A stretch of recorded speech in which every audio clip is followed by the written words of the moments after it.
नमस्कार। अपने उत्तराखंड में आप सभी का स्वागत है और मैं हूं नेहा आपके साथ। उत्तराखंड के मुख्यमंत्री पुष्कर सिंह धामी ने दिल्ली में केंद्रीय वित्त मंत्री निर्मला सीतारमण से शिष्टाचार भेंट की। भेंट के दौरान सीएम ने केंद्रीय वित्त मंत्री से सौंग बांध पेयजल परियोजना के लिए 1744 करोड़ की धनराशि का वित्त पोषण भारत सरकार के पूंजीगत व्यय के लिए विशेष सहायता के अंतर्गत कराने का अनुरोध किया। उन्होंने कहा कि इस परियोजना से देहरादून की पेयजल समस्या का समाधान हो जाएगा। सीएम ने कहा कि देहरादून नगर और इसके उपनगरीय क्षेत्रों में पेयजल की व्यवस्था मुख्य रूप से नलकूप के द्वारा की जा रही है, जिसके फलस्वरूप भूजल स्तर में लगातार गिरावट हो रही है। देहरादून की बढ़ती हुई आबादी के कारण पेयजल की मांग निरंतर तेजी से बढ़ती जा रही है, जिसके कारण वर्तमान पेयजल आपूर्ति व्यवस्था भविष्य की पेयजल मांग को पूर्ण करने में सक्षम नहीं होगी।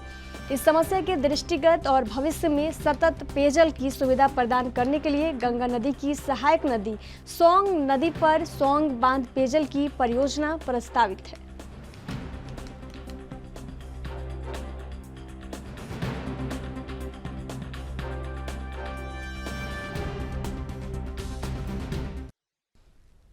बीजेपी प्रदेश अध्यक्ष महेंद्र भट्ट ने पीएम मोदी से मुलाकात कर विधायकों का वर्चुअल मार्गदर्शन का अनुरोध किया।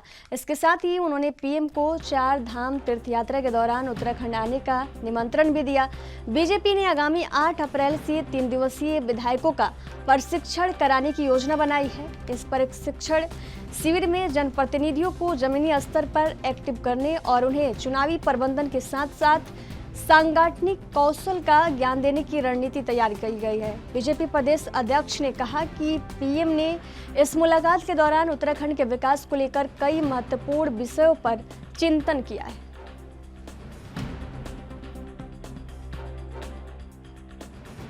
दौरा था, क्या कुछ रहा?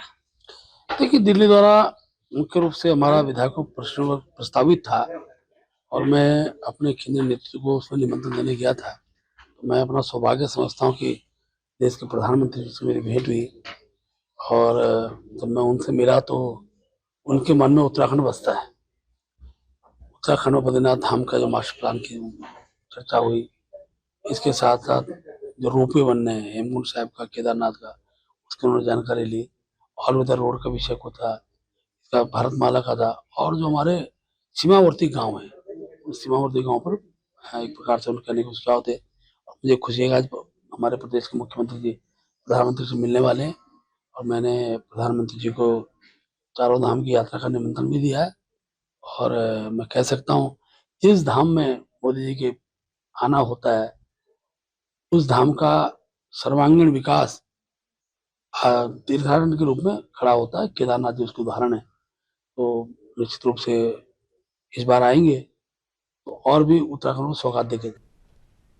उत्तराखंड के अल्मोड़ा के फलसीमा के नियमों के विपरीत जमीन खरीद फरोख्त का मामला गरमाने लगा है। इस मामले में फलसीमा गांव के अनुसूचित जाति परिवारों ने जिलाधिकारी वंदना से मुलाकात कर एक ज्ञापन सौंपा। साथ ही डीएम कार्यालय के बाहर प्रदर्शन कर नारेबाजी की और उन्होंने पूरे मामले की जांच करने की मांग की है।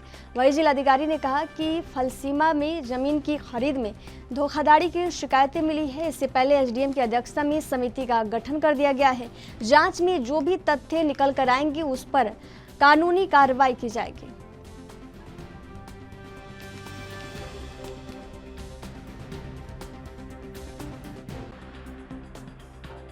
जमीन की खरीद को लेकर धोखाधड़ी की कुछ शिकायतें और कुछ विभिन्न प्रकार के जो कानून हैं उनके उल्लंघन की शिकायतें सामने आ रही हैं। इसमें एक समिति जांच के लिए पूर्व से ही एसडीएम की अध्यक्षता में गठित करी गई है। तो इसकी जांच पूर्ण होने पर जिस भी प्रकार के उल्लंघन इसमें सामने आएंगे उसके अनुसार कानूनी कार्रवाई। कैबिनेट मंत्री और सोमेश्वर विधायक रेखा आर्या ने सोमेश्वर विधानसभा में त्रिवेणी घाट के निर्माण और सौंदर्यीकरण के लकड़ी टॉल के स्थानांतरण कार्य का शिलान्यास किया।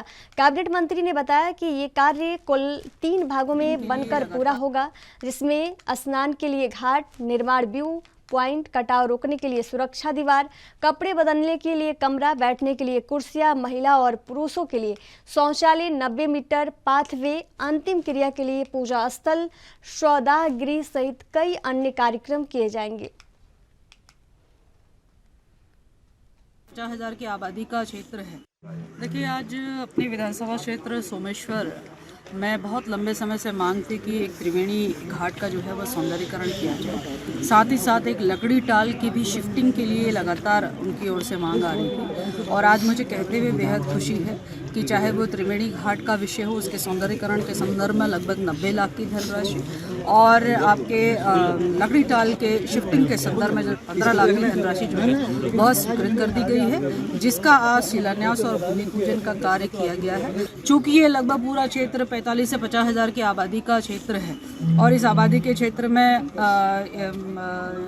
इस घाट की लगातार जो है इसकी उपयोगिता की आवश्यकता रहती है, तो मुझे ये कहते हुए बेहद प्रसन्नता है कि आगामी चारधाम यात्रा में कोविड गाइडलाइन को सख्ती से लागू किया जाएगा। इसके साथ ही कोविड जांच और वैक्सीनेशन में भी तेजी लाई जाएगी। देश के कई राज्यों में कोरोना के बढ़ते संक्रमण को देखते हुए उत्तराखंड में कोविड जांच और वैक्सीनेशन का दायरा अब बढ़ाया जाएगा। स्वास्थ्य मंत्री डॉक्टर धन सिंह रावत ने चारधाम यात्रा मार्गों पर पैरा मेडिकल स्टाफ की तैनाती 15 अप्रैल से पहले सुनिश्चित करने के लिए कहा है। आपको बता दें कि प्रदेश में 22 अप्रैल से चारधाम यात्रा की शुरुआत होने जा रही है। देश भर में कोरोना के बढ़ते केसों को ध्यान में रखते हुए सरकार ने संक्रमण रोकने के लिए सख्त एक्शन लिया है। इसके तहत चारधाम पर जाने वाले तीर्थयात्रियों को सख्ती से कोविड गाइडलाइन का पालन करना होगा। कोविड गाइडलाइंस का पालन नहीं करने पर तीर्थयात्रियों के खिलाफ एक्शन होगा।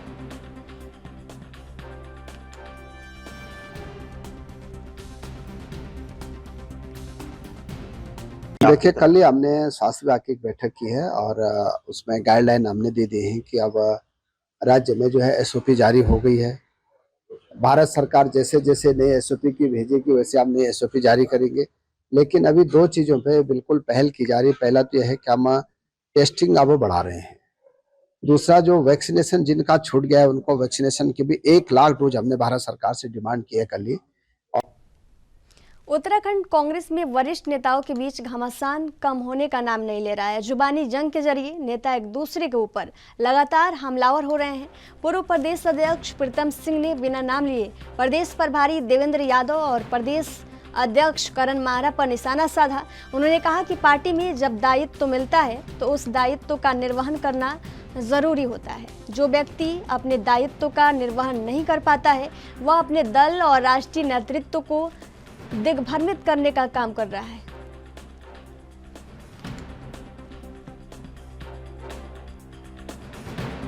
नहीं, भागना निभाने की बात नहीं। जब दायित्व मिलता है तो उस दायित्व का निर्वहन करना पड़ता है और जो निर्वहन नहीं करता है तो फिर मैं समझता हूं वो कदापि दल के साथ, राष्ट्रीय नेतृत्व के साथ सही दिशा में कार्य नहीं कर रहा है, या दल या राष्ट्रीय नेतृत्व। बीजेपी प्रदेश अध्यक्ष महेंद्र भट्ट ने बताया कि उत्तराखंड में निवेश के लिए देश दुनिया के उद्योगपतियों को प्रोत्साहित करने के लिए सरकार इसी साल अक्टूबर-नवंबर में निवेशक सम्मेलन कराने की तैयारी कर रही है। सम्मेलन के लिए सचिव, मुख्यमंत्री और मीनाक्षी सुंदरम को नोडल अधिकारी बनाया गया है। महेंद्र भट्ट ने बताया कि रोजगार और राजस्व बढ़ाने के लिए सरकार का फोकस सेवा क्षेत्र के उद्योगों को बढ़ावा देने पर फोकस है। इसमें पर्यटन, स्वास्थ्य, शिक्षा, कृषि, बागवानी, एरोमा, इलेक्ट्रॉनिक और इलेक्ट्रिक में निवेश को प्रोत्साहित किया जा रहा है। आगामी निवेशक सम्मेलन में सरकार उन्हीं निवेशकों के साथ MOU करेगी जो राज्य में निवेश के लिए इच्छुक हैं और समर्पित होंगे।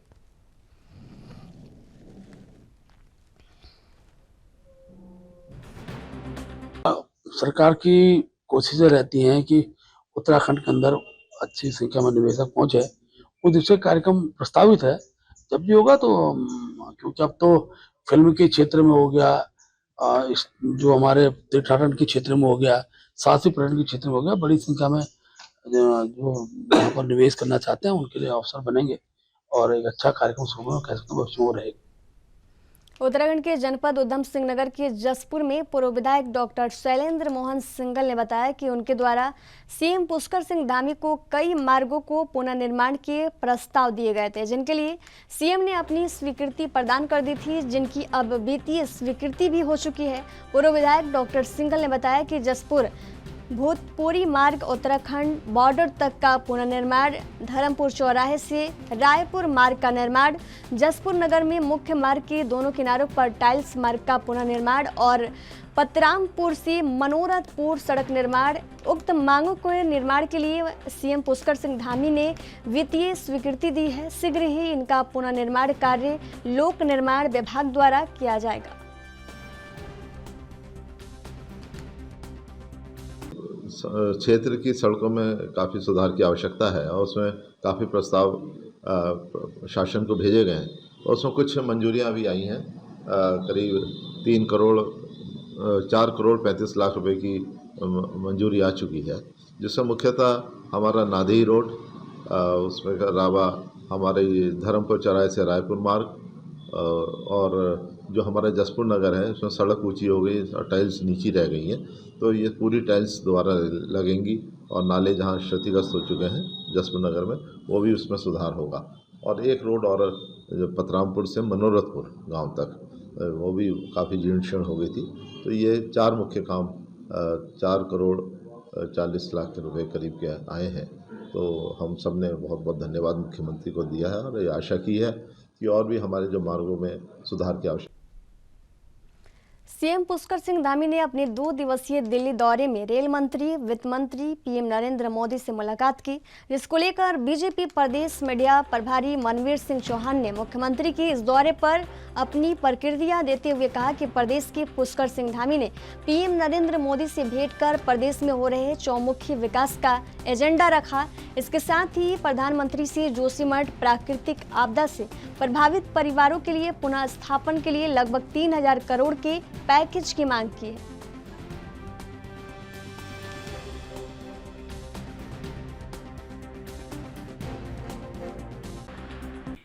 प्रदेश के चौमुखी विकास के लिए कित संकल्पित हैं और वो लगातार प्रदेश के विकास के लिए प्रयासरत कार्य करते रहते हैं।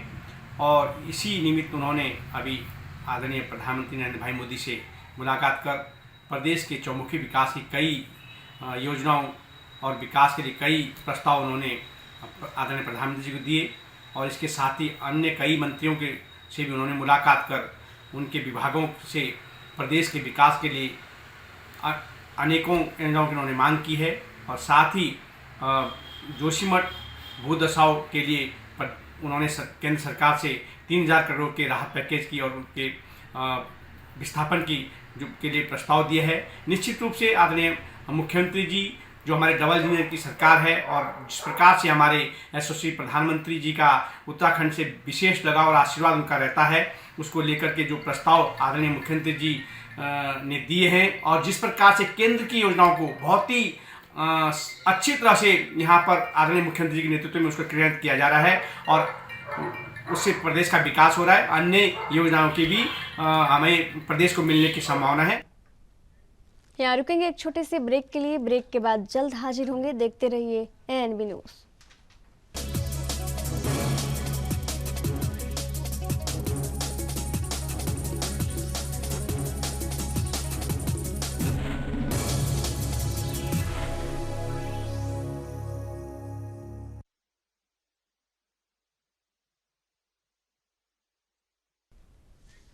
ब्रेक के बाद एक बार फिर से आप सभी का स्वागत है। बढ़ेंगे अगली खबर की ओर। अखिल भारतीय जाट आरक्षण संघर्ष समिति ने विभिन्न मांगों को लेकर प्रेस वार्ता की। प्रेस वार्ता को समिति के राष्ट्रीय संयोजक अशोक बलहरा ने संबोधित किया। प्रेस वार्ता में जाटों को आरक्षण दिए जाने संबंधी विषय पर बोलते हुए अशोक बलहरा ने कहा कि जाट आरक्षण के लिए हरियाणा में समिति के सम्मेलन लगातार आयोजित किए जा रहे हैं और इसी कड़ी में जाट आरक्षण के लिए हम केंद्र सरकार से मांग करते हैं, एक बार फिर करना चाहते हैं कि सरकार द्वारा जाटों को वादा करने के बाद भी अभी तक केंद्र सरकार ने नौकरियों में आरक्षण नहीं दिया, जो सरकार की विश्वसनीयता पर प्रश्न चिन्ह लगाता है। आगे बोलते हुए उन्होंने कहा कि अब समय आ गया है कि सभी प्रदेशों के जाट एकजुट होकर आरक्षण की लड़ाई लड़े और इस आंदोलन को और तेज करने के लिए समिति ने उत्तराखंड में कुछ अधिकारियों को मनोनीत किया, जो जाट आरक्षण संबंधित मांगों को उत्तराखंड में उठाएंगे।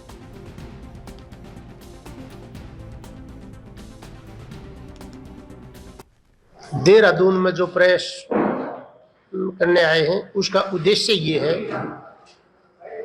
कि जाट समाज को अखिल भारतीय जाट आरक्षण संघर्ष समिति ये डिमांड करती है कि सभी प्रदेशों में जाट समाज को केंद्र में ओबीसी में आरक्षण दिया जाए, जो शिक्षण संस्थान में भी हो और नौकरियों में। उत्तराखंड सरकार ने 2010 में जाट समाज को आरक्षण दे रखा है, परंतु उत्तराखंड के जाट समाज का केंद्र में आरक्षण नहीं है।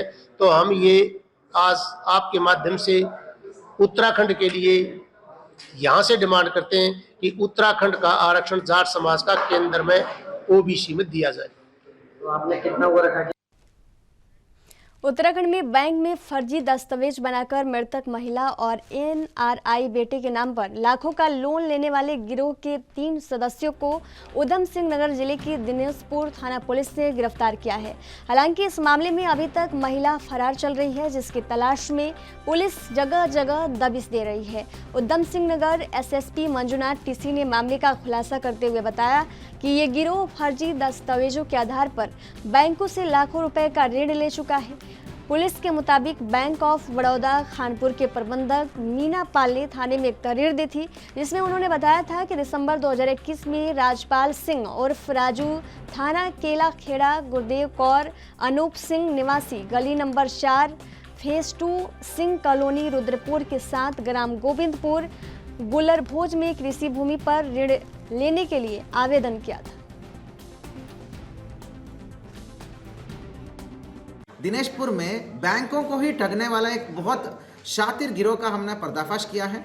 ये लोग क्या करते थे, जो वाकई में मतलब जो कई सालों से विदेश में बैठे हैं, उनके नाम पे आधार कार्ड पैन कार्ड बना लेते थे और उनके नाम पे ही उन्हीं के नाम पे अपना फोटो और सब डाल के और एक नया बैंक अकाउंट बनाते थे और कुछ महीनों बाद जाके बैंक में इनके ही कागज़ के आधार पर जो इनकी ज़मीनें और मकान होती थी, इनके आधार पर लोन के लिए अप्लाई करते थे और उसके बाद पूरी फैमिली तैयार करते थे। कोई वो आदमी बनता था, इसमें इन्होंने अनूप सिंह का कैरेक्टर का उन्होंने बताया। एक आदमी अनूप सिंह बना, एक आदमी अनूप सिंह की मम्मी बनी, एक आदमी अनूप सिंह का भाई बना, एक आदमी गारंटियर बना। तो जब बैंक का निरीक्षण हुआ तो उनके प्रॉपर्टी के पास जगह पे इन्होंने एक और प्रॉपर्टी पे लेके चले गए जहाँ पे वो खुद फॉरेन में रहने वाला है था। उसके बाद 32 लाख का लोन लिया और 24 लाख का इन्होंने एक किस्त ले भी लिया था और किस्त नहीं भर रहे थे। तो बैंक वाले हमारे पास आए तो फिर कागज़ तो कहीं और पॉइंट आउट कर रहा था, वास्तविक रूप से अनूप सिंह तो बाहर था। परंतु हमने इसको सीरियसली लिया। अनिल ने और अनिल की टीम ने बहुत सीरियसली लेकर काम करी। इसमें इन्होंने सीसीटीवी को पकड़ा, सर्विलांस को पकड़ा, फिर लोगों के चेहरे से आइडेंटिफाई किया कि ये तो क्रिमिनल है, ये अनूप सिंह है ही नहीं करके। ठीक है, ये अनूप सिंह है ही नहीं, क्योंकि असली अनूप सिंह का फोटो कुछ और दिखता था। तब जाके आसपास से पूछताछ करने के बाद पता चलता है कि ये अनूप सिंह नहीं था, ये पूरी एक बहुत बड़ी गिरोह थी। केला केड़ा का हिस्ट्री था। इसका नाम राजपाल सिंह है। इसके श्यामपुर पुलिस चौकी प्रभारी जगत सिंह ने करीब 1 साल से फरार चल रहे शातिर चोर को गिरफ्तार करने में सफलता हासिल की। आरोपी को पुलिस ने न्यायालय में पेश किया, जहां कोर्ट के आदेश पर पुलिस ने आरोपी को जेल पहुंचा दिया। आरोपी का नाम अमित वर्मा उर्फ अर्जुन सिंह है। आरोपी हरिपुर कला क्षेत्र में अपने फ्लैट से गिरफ्तार किया गया। चौकी प्रभारी जगत सिंह ने बताया कि अमित वर्मा ने वर्ष 2022 में श्यामपुर के एक ज्वेलर से लाखों रुपए के जेवरात घर दिखाने के लिए नाम पर ले जाने के बाद वापस नहीं दिए। घटना के बाद अमित वर्मा शहर से फरार हो गया, जिसकी धरपकड़ के लिए पुलिस ने मुकदमा दर्ज कर काफी प्रयास किए। अब जाकर पुलिस ने अमित वर्मा को गिरफ्तार करने में सफलता हासिल किया है। आईटीबीपी में असिस्टेंट कमांडेंट के पद पर तैनात सेलाकोई के राजवाला निवासी शहीद टीकम सिंह नेगी का आज पार्थिव शरीर उनके निवास स्थान पहुंचा, जहां संबंधित अधिकारियों ने गार्ड ऑफ ऑनर देकर उन्हें श्रद्धांजलि दी। इस दौरान कैबिनेट मंत्री धन सिंह रावत, क्षेत्रीय विधायक सहदेव सिंह पुंडेर, विधायक अरविंद पांडे और कांग्रेस नेता आयरेंद्र शर्मा सहित तमाम क्षेत्रीय जनप्रतिनिधि मौके पर मौजूद रहे। वहीं दूसरी ओर शहीद के पार्थिव शरीर के दर्शन को देखने के लिए स्थानीय जनता का जमवाड़ा लग गया, जिन्होंने उन्हें नम आंखों से विदाई दी। साथ ही शहीद को श्रद्धांजलि देने पहुंचे क्षेत्रीय विधायक सहदेव सिंह पुंडेर, विधायक अरविंद पांडे, कैबिनेट मंत्री धन सिंह रावत, कांग्रेस के वरिष्ठ नेता आयेंद्र शर्मा सहित स्थानीय जनप्रतिनिधि के साथ आईटीबीपी, पुलिस और जिला प्रशासन के कई अधिकारी मौजूद रहे। आर्मी से रहा है, और जो मैंने सीखा है और जो आगे ये पीढ़ी चल रही थी, तो इसमें यही था कि लोगों तो होता ही नहीं है हमारे उसमें, जो भी है इसमें ही हमें चलना पड़ता है। और कुछ हमारा जो पारिवारिक बैकग्राउंड होने की वजह से ये ज़्यादा ही बेटे के अंदर सही हुई है खूबी।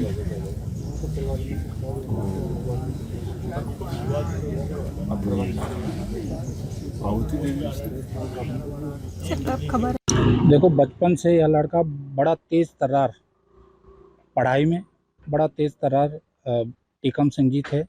और उन्होंने जब 12वीं पास किया उसके बाद एनडीए के लिए उन्होंने क्वालिफाई किया था और वो आर्मी में थे। और ट्रेनिंग के दौरान उन्हें चोट लगी थी और एनडीए के दौरान ये बाहर हो गए थे फिर उससे। और उसके बाद फिर उन्होंने आईटीबीपी में अफसर रैंक के लिए गए और असिस्टेंट कमांडेंट के पद पे वहाँ पे पोस्टेड थे। देखिए, मैं जब चुनाव के दौरान यहाँ आता था तो टीकम सिंह जी नेगी, मेरे चुनाव के दौरान भी उनसे कई मेरी मुलाकातें हुई। और जैसा कि ये परिवार, उनके दादा भी सेना से जुड़े हुए थे, उनके फादर भी सेना से जुड़े हुए थे, ये परिवार जो है वो जो है बहुत मेरे को उनकी इतनी सारी यादें हैं कि आज उनके घर पर ये भीड़ देखकर बड़ा दुख भी हो रहा है कि इस जैसा परिवार जो इसने देश की हमेशा से सेवा की है, आज ये ऐसा जो शोकाकुल यहाँ पर सभी यहाँ के क्षेत्र। उत्तराखंड के अल्मोड़ा में 1 रैंक 1 पेंशन में जेसीओ और जवानों की विसंगतियों को दूर करने की मांग को लेकर पूर्व सैनिकों ने धरना प्रदर्शन किया। चौघान पाटा गांधी पार्क में आयोजित धरने में जिले भर के पूर्व सैनिक बड़ी संख्या में पहुंचे। पूर्व सैनिकों ने कहा कि 1 रैंक 1 पेंशन की रिवीजन एसएसपी 7वें वेतन आयोग में उन्हें 7 अन्याय हुआ है। पूर्व सैनिकों ने कहा कि सिपाही से लेकर हवलदार रैंक की पेंशन बहुत कम बढ़ाई गई और नायब सूबेदार से लेकर ऑनरेरी कैप्टन तक के पदों की पेंशन को कम कर दिया गया, जो न्याय संगत नहीं है। पूर्व सैनिकों ने सरकार को चेतावनी देते हुए कहा कि अगर उनकी मांगों को अनसुना किया गया तो केंद्र सरकार को 2024 के लोकसभा चुनाव में इसका खामियाजा भुगतना होगा।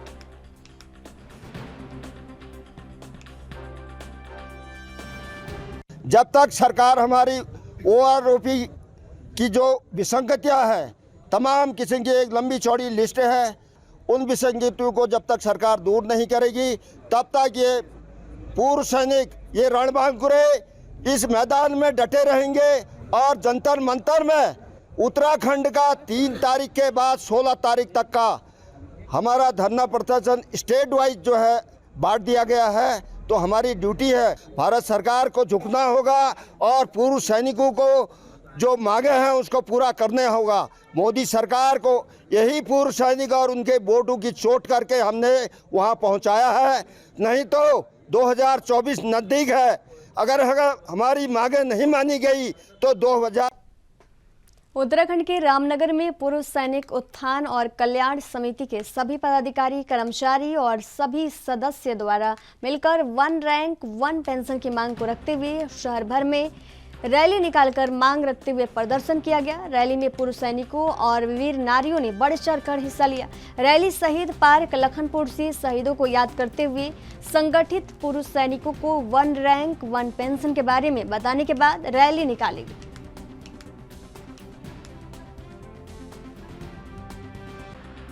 है, जैसे आप लोगों ने बार बार पूछा हमसे, मिलिट्री सर्विस पे होते हैं सर, जो सेना में सर्विस करते हैं उनके लिए पेमेंट रखी गई थी, लेकिन इसमें भी सरकार ने और अफसरशाही चली, अफसरों की उन्होंने 16,000 कर दी। जो जवान नौकरी करता है, जो कि बॉर्डर पर हमेशा लड़ता है, उसकी केवल 5200 रुपया रखी। यहाँ तक कि जो मिलिट्री नर्सिंग सिस्टर होती है लेडीज, जो कि हमेशा बेस में काम करती हैं, उनको भी इन्होंने 10,000 से ज़्यादा MSP रखी है। ये जवान को कितना मतलब इन्होंने बहुत छोटा निम्न दर्जे का जवान को समझा है, जबकि फ्रंट लाइन में देश की सेवा में जवान सबसे आगे रहता है। कई ऐसी विसंगतियां हैं, जैसे एल्टीट्यूड अलाउंस होता है, हर जगह अफसर का राशन इन्होंने उसका पेमेंट ज़्यादा कर रखा है, जबकि जवानों के लिए बहुत कम कर रखा है। जवानों को रैंक नहीं लगाने दिया जाता है, जबकि अफसर को एक 10 स्केल पर ये अपना उसका रैंक लगा देते हैं, जबकि जवान को रैंक दिया, जबकि उसको रैंक लगाने नहीं दिया जाता। सबसे पहले हम एक देश के सैनिक हैं, पहले तो प्रशासन के माध्यम से, मीडिया के माध्यम से सरकार तक अपनी बातें पहुंचाने की कोशिश करेंगे। अगर सरकार नहीं आते फिर हम प्रॉपर जंतर मंतर पर धरना देंगे। खबरों के सफर में फिलहाल दीजिए जाने की इजाजत। देखते रहिए एनबी न्यूज़। नमस्कार।